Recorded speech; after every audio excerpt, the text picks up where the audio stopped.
Thank you all for joining us. I'm Heather West at Venable, and I coordinate the Alliance for Trust in AI. I'm working with clients and other stakeholders on AI topics and bringing together companies who are working to make sure that AI is a trusted tool. And one of the things that is incredibly relevant to this is that 6 months ago, on October 30th of last year, the administration issued an executive order on the safe, secure, and trustworthy development and use of artificial intelligence. The order itself was quite long. It contains myriad actions for agencies to accomplish over the course of years. We've just hit 6 months, which had a series of interesting and high-profile deadlines for administration action items. That actually happened on Saturday, April 27th. And the White House you may have seen released a statement yesterday around those deadlines. There's a lot there. It certainly isn't a short list. My goal today is not to be comprehensive. I want to talk through some of the big ticket items and then breeze through a bunch of the other actions that have been taken or are coming up. And we will be taking questions, so please feel free to go ahead and put as many questions into the Q&A box as you'd like as we're moving along, and I'll try to get to as many of them as we can at the end. So the executive order, just as a reminder, it's framed around 8 high-level principles. You can see them over on the left, and the executive order provides guidance for federal agencies using or procuring artificial intelligence. It provides guidance for federal agencies regulating uses of AI. It calls for the development of best practices and standards for AI safety and security, as well as for the use of AI in other contexts. It has measures to support America's AI talent and workforce and to support America's global leadership on AI. There are a few key themes that are worth keeping in mind as you think about these actions and as you think about the work of the administration and their partners within the context of the EO and more broadly. One of these is the real focus on evaluating and managing risk from the use of AI. That is notable in that it's not the only approach, although it does very much follow the work that the government has done up until now. And that is to say that instead of banning AI, they're thinking about managing risk, which really opens up a lot more doors. There's a strong emphasis that existing laws and regulations apply to AI models. I think 2 years ago, it felt like AI might be the Wild West, and it might not be covered by laws. They have made it very clear over the course of the last year, both in the executive order, as well as through agency statements and actions, that existing laws and regulations do apply, in no small part because they were written to be technology neutral in the first place. The executive order has a lot of enthusiasm for leveraging AI, as long as you can do it responsibly and appropriately. There are measures in there to make sure that the government understands advanced AI, and then they seek to foster and preserve innovation and leadership. So what has the government done? What has the government done lately? There's a long list. The first thing I wanted to talk about was an OMB memo, M2410, on advancing risk management for agencies that are using AI. It looks to strengthen AI governance and responsible AI innovation and to manage risks. And it's very much focused on specific requirements for safety and rights impacting AI. And that's things like integrating AI into critical functions in public infrastructure, or eligibility determinations for things like immigration. There's a whole list at the end of this memo in the appendix of things that are kind of presumed to be rights or safety impacting. It calls on agencies to work to remove barriers to the responsible use of AI, but it also calls on them to create governance structure and to work both within their agency and across the government to make sure that they are using AI productively, safely, and in a fairly measured way. Now agencies are in the process of implementing that memo. OPM has published guidance for the federal workforce on using generative AI. That came out just a few days ago. I think that one's fairly interesting. It is high level. It does speak to essentially being conscious that generative AI is a tool and that it is not a perfect tool. And we can't simply ask a computer to answer all our questions for us, and calls on those federal employees to go ahead and be thoughtful about it, which I think is entirely appropriate. There's an emphasis on the need for human oversight and verification, which makes sense. The government has also revised the requirements for many IT jobs, focusing on skills-based hiring and providing additional hiring authorities for agencies as they seek to ensure that their workforce is adequate to some of the new AI projects they may be taking on. As the government looks to increase their use of AI, one of the core questions is, where are they going to get it from?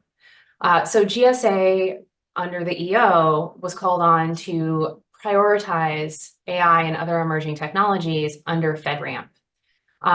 So they have released a draft of an emerging technology prioritization framework, beginning with a prioritization of generative AI. The framework does not create new authorization pathways, and it doesn't accelerate the authorization process. But these technologies will have a reduced waiting time for starting the process. And the first prioritized use cases are kind of fun. Chat interfaces, and so you can imagine kind of a customer service chat in the same way you would see in other websites. Code generation and debugging tools, which are tools that people find very intriguing to see whether we can streamline the way that people develop and evaluate various kinds of code and software. And then prompt-based image generators. So something where you type in a description of an image and the tool will create it. So all of those are things that GSA and the FedRAMP process are focusing on. And GSA is working to consolidate comments that they received on this draft, and they will release that sometime soon. One of the biggest sections of the EO, it's section 4, pertains to safety and security. And a big chunk of that section is actually falls on NIST within the Department of Commerce to accomplish. NIST is responsible for many of this general safety and security deliverables in the EO. And they have been evaluating comments they received on each of their deliverables, their sections here, working with industry and other stakeholders within working groups, within the US AI Safety Institute via a consortium of stakeholders and companies, to accomplish these 3 sections in particular. One is around guidelines, standards, and best practices for AI safety and security. And taken as one whole, that is a big project. Luckily, NIST had already been working on this and had a bunch of projects underway.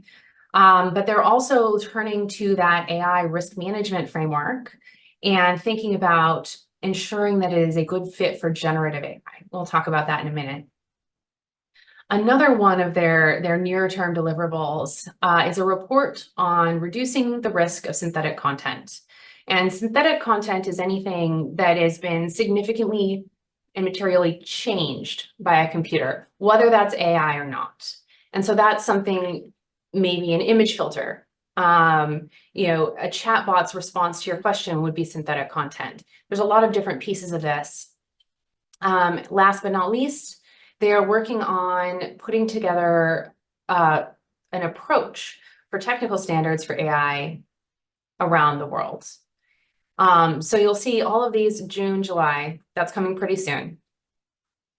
And so they recently, I believe yesterday, Monday, put out 4 drafts for public comment that reflect each of these. There is the AI risk management framework, a companion around generative AI, a community profile around AI for the secure software development framework, a report on reducing risks posed by synthetic content, and their plan for global engagement on AI standards. I know that many of us are poring over those. I have a pile of paper over here that you can't see, so that we can take a look at that and help people understand it, and provide input to NIST. They're working on a quick turnaround for those June and July deadlines. So I believe that's a 30-day comment period. Another comment period that just closed was on a NPRM, Notice of Proposed Rulemaking, from the Bureau of Industry and Security within the Department of Commerce. That is the bureau that handles national security, technology leadership, and export controls. Under the EO, they have a few responsibilities around AI reporting. But they are also folding this into a broader NPRM responsive to an earlier EO on the national emergency with respect to significant malicious cyber-enabled activities. And so they're working on both infrastructure as a service pieces of that, as well as thinking about AI definitions and reporting, particularly around these large AI models with potential capabilities that could be used in malicious cyber-enabled activity. And that's a broad set of things. That's social engineering, that's code generation, that's vulnerability detection, or mitigation. There's a lot of different kinds of things that they're looking at in terms of AI. The rule doesn't define the full set of technical conditions under which a large AI model would be covered, and particularly a large AI model that's being trained on these infrastructure as a service providers. But that should come at some future date and provide a little bit more clarity there. Also within the Department of Commerce, and worth noting, they have begun using the Defense Production Act to compel developers of the most advanced AI models to report information about them to Commerce, particularly around their AI safety testing and the test results, and any large computing clusters that might be usable to create these kinds of models. We don't have a ton of information about how this one is being used. The White House has stated that they are now requiring this kind of reporting from some companies, but they haven't really gone into depth about what that means. So that's some of the biggest ticket items, hardly the only big stuff.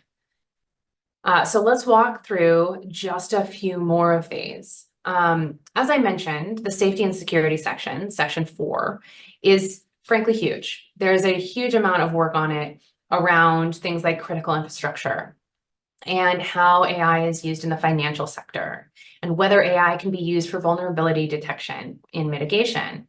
All three of those have been delivered, those three deliverables. CISA has been looking at the risk of AI in critical infrastructure and has put out has developed new safety and security guidelines for the operators of critical infrastructure, including incorporating the AI RMF, and those guidelines they're looking to mandate those guidelines by the end of the year. DoD and DHS have put together a pilot evaluating whether AI can be successfully used to detect vulnerabilities in government software. I'm really intrigued to see what they come up with there. I think that's a very hard problem in many ways. The Department of Treasury put out what I think is an excellent report on how the financial sector is using AI and how they're managing risk. You may have also seen an announcement in the last few days about a DHS AI Safety and Security Board that's bringing together a bunch of AI experts from across industry to give advice and recommendations for security, resilience, and incident response, particularly for critical infrastructure sectors who may be less familiar with the most advanced AI.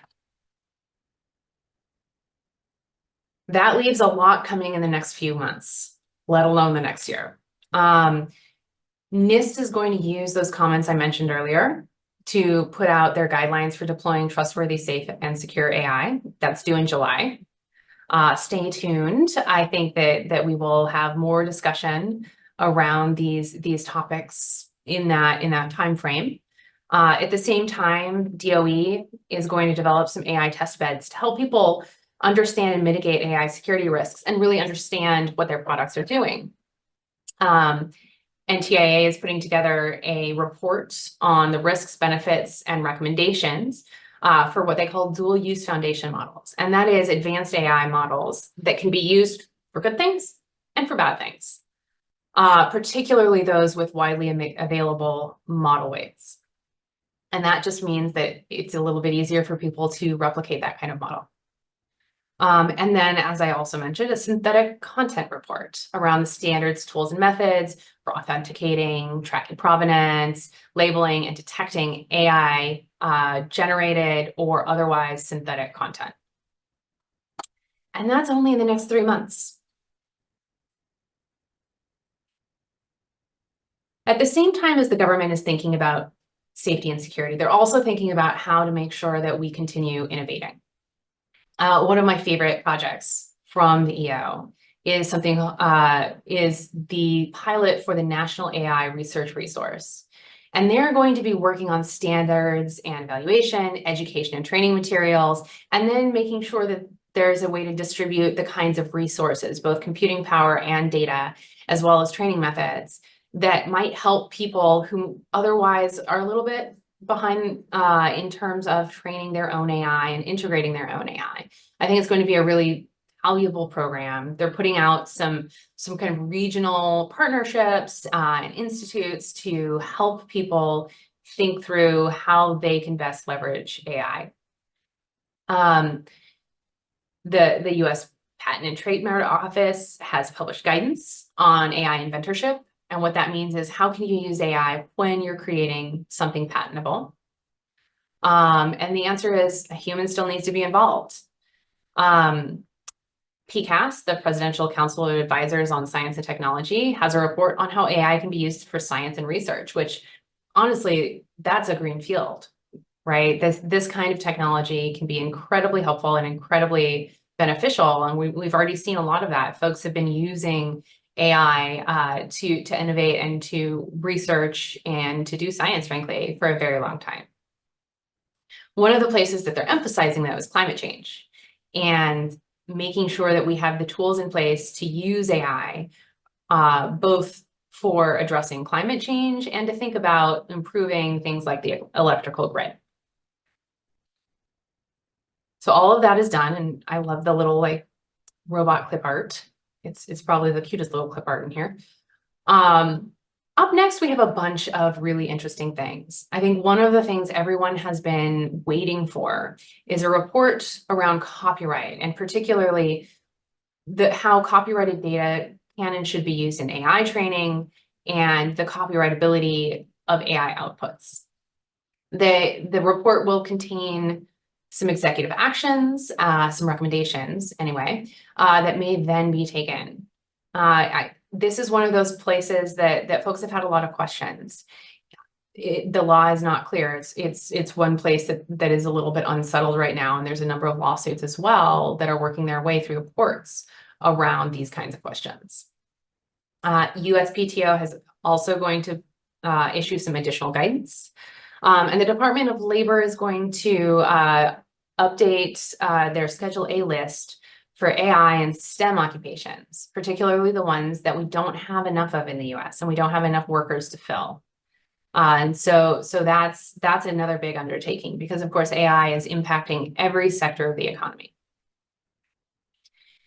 And sticking with the workforce theme, Department of State has been doing a lot of work around visas and immigration, and particularly how to make that process more streamlined for the kinds of AI experts and experts in other emerging technologies that we really want to bring into the US and to help support that innovation. The Department of Energy and the NSF have a list of resources for education, training, and workforce opportunities. And the Council of Economic Advisors has put together a report or a framework. I believe it's a section of a report for understanding the labor market effects of AI and the impact for worker displacement and the kinds of best practices that should be used when employers are using AI. Anti-discrimination. This section in the EO is really framed around civil rights.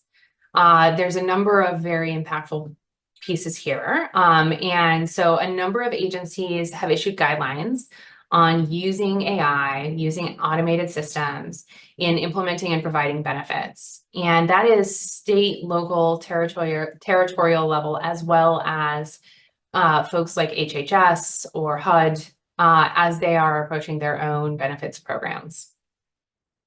CFPB has put out a report on background screening, and particularly the requirements for companies doing background screenings if they're using AI, if those AI systems are creating recommendations, if those systems are engaging in risk analysis or making a recommendation about whether a particular person should get credit.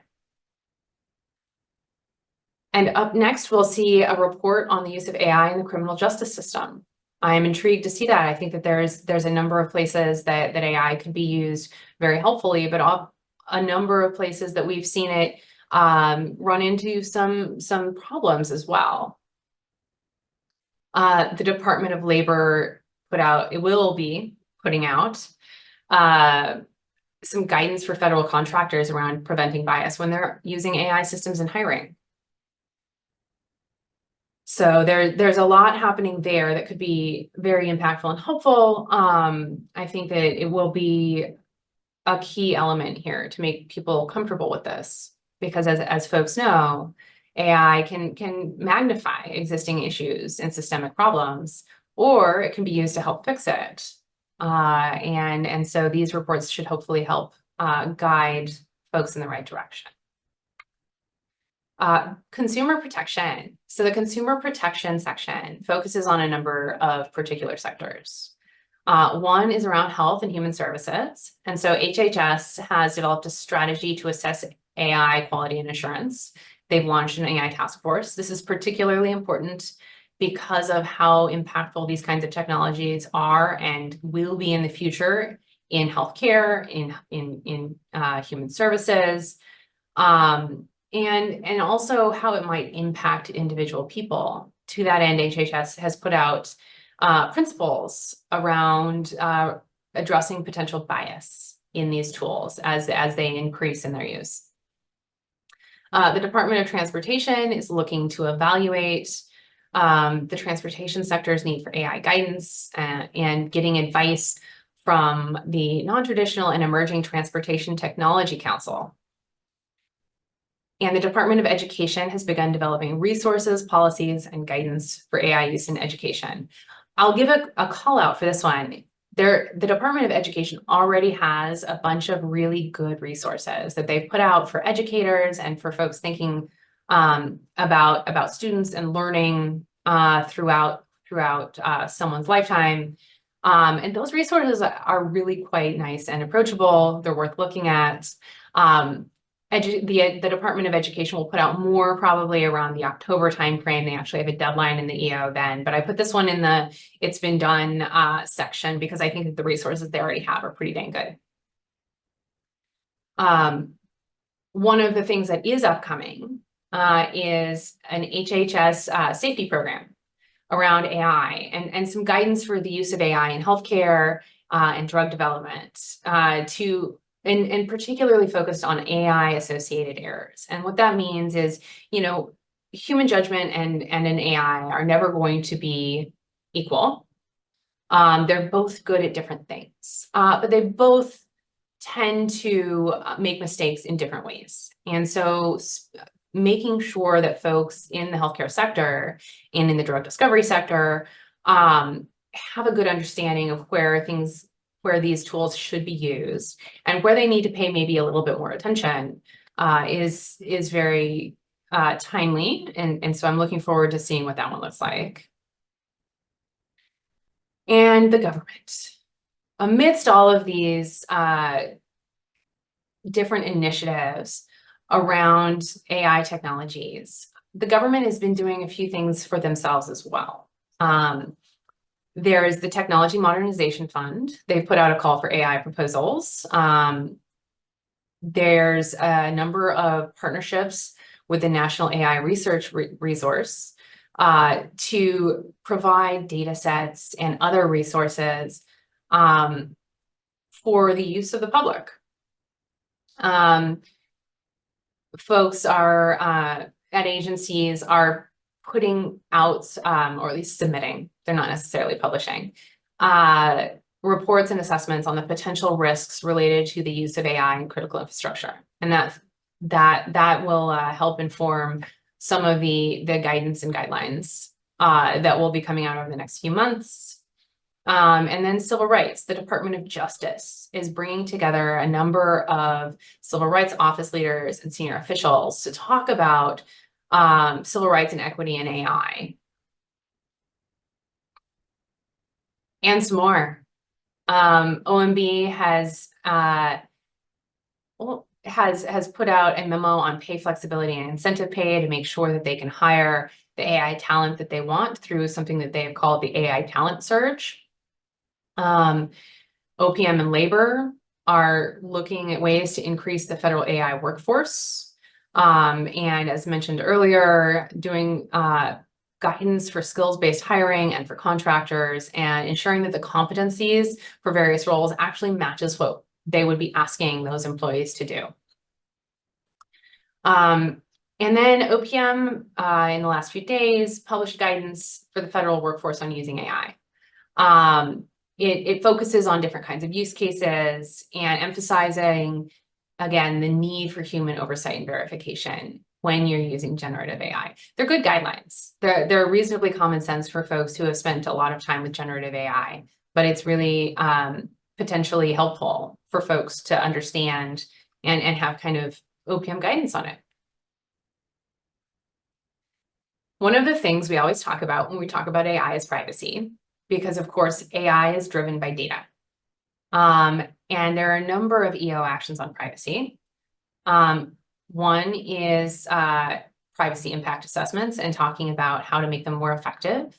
OMB has published an RFI and taken comments on that. HHS is also finalizing a rule to prevent automated decision-making and AI in healthcare from furthering bias and discrimination. You can see how some of these themes interweave between sections. And then there's some work streams around the opportunities to use privacy-enhancing technologies, or ways that agencies should evaluate those privacy-enhancing technologies, as well as some research into how commercially available information is procured and the standards and procedures within government around it. Last but not least, there's a section which has not yet had any deliverables due, but it's a big one, and it uses the rest of the EO actions to feed into our international leadership around the world. The NIST Global Plan for AI Standards will help feed into this Department of Commerce plan around promoting and developing AI standards. So they will take that piece that they released for comment and put out a plan in July. The Department of State and USAID will use that to develop a global AI research agenda. There is not a date associated with that one. And then on an ongoing basis, agencies across the government are working with other agencies and other partners on those efforts with, for example, the UK AI Safety Institute, the EU AI Office, and formally and informally working to partner with other organizations in other countries who are working on the same kinds of things. So that is your whirlwind tour of the AI executive order and the many, many things that have been released so far in the last 180 days, as well as some of the pieces that are coming up soon. I think at this point, I would like to know if you have any questions. If you have any questions about any of those actions, if you have any questions around the kinds of things that we're seeing or particular actions, go ahead and put them in the Q&A tool and we will go ahead and get to them.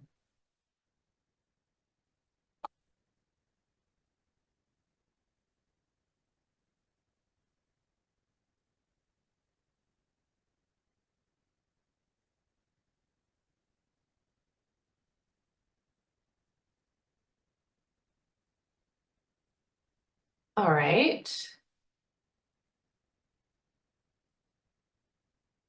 I think one of the questions is around some of those safety standards that NIST will be putting out, and very specifically what the focus will be. I think one of the things that I really like about the way NIST has approached this is that they are making sure that their standards really do apply for generative AI and putting out specific pieces of that, as well as making sure that they're speaking to artificial intelligence as a broad set of techniques.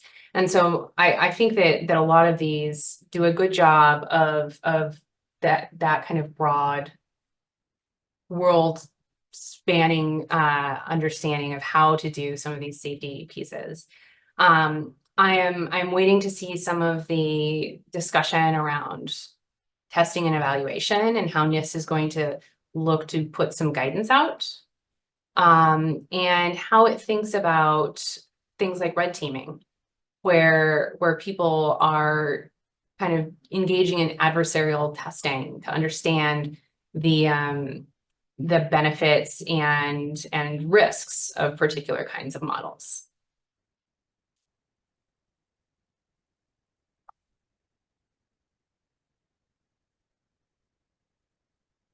All right, any more questions? How are these aligning with things happening in Congress and the states? An excellent question. So we'll zoom out a little bit. Everyone is really focused on AI. Everyone is thinking about how to approach this from a legislative perspective, from a regulatory perspective. And that means that everyone's doing a lot. It's not always aligned. I think that there's, Congress has spent a lot of time making sure that they really understand AI as an issue and as a technology over the last year, which I really appreciate. A lot of their proposals now are actually very aligned with the executive order, and they're approaching laws that can codify the National AI Research Resource. They're looking to research funding and making sure that research and development can continue. They're also looking to some of the uses of AI in different sectors, healthcare, financial.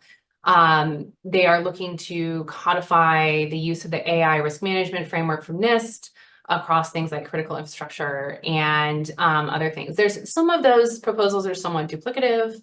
Some of them are incredibly complementary.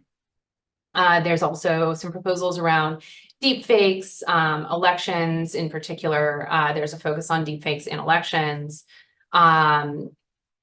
any number of things. But Congress is kind of honing in on some of the things that they want to focus on. There is, of course, also discussion of a privacy bill that would impact data-driven technologies like AI.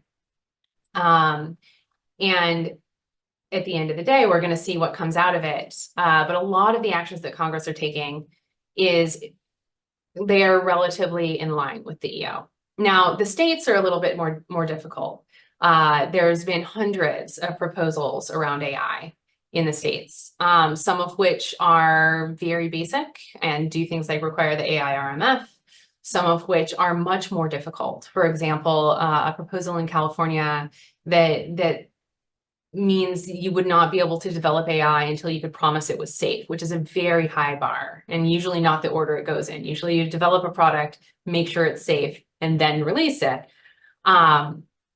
So that kind of proposal is much more interesting. There's also state proposals around deepfakes.